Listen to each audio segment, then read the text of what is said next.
blind veteran Simon talks about the incident in which he lost his sight. In 2006, on the 6th of December, I got my biggest test of leadership, courage, all those values. You know, we still have in the military. Did I have them? And we went in to Southern Basra, Al-Qibla. Part of the patrol, just doing what we needed to do as part of the sort of insurgency operations and making sure that people weren't doing what they weren't supposed to be doing. And here we came under heavy fire in a district that was known for activity, shall we say. And one of the vehicles broke down, and the insurgents realised it was a sitting duck, and they sort of focused their fire on that. And my role, I had to take my vehicle in and recover that vehicle and the 6 people on board.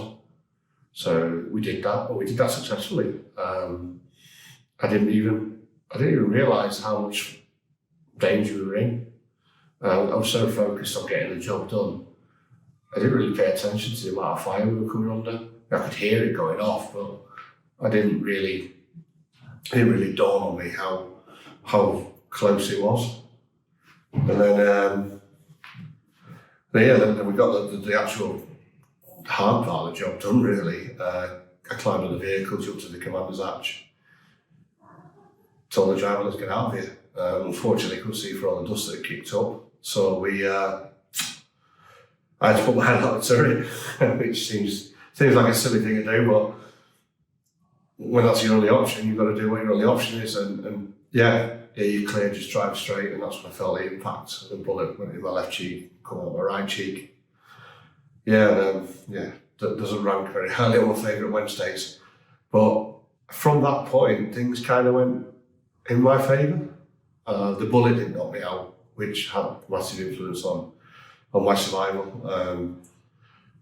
I later found out I would never have bled out from the injury. It was suffocation. It was a danger. My cheekbones had both been destroyed, my jaw had broken 4 places, and my palate had collapsed. So the danger of suffocation. I figured that out. With the layout of the vehicle, nobody could actually get to me. So I had to do that myself. I had to keep my airway open. I remember the medic speaking to me then. I remember somebody I could hear another voice, and somebody was holding my hands, and I was trying to hold my palate up and hold the bandage on my face, and I ripped my body armour off and climbed out the turret. I remember hearing a big cheer.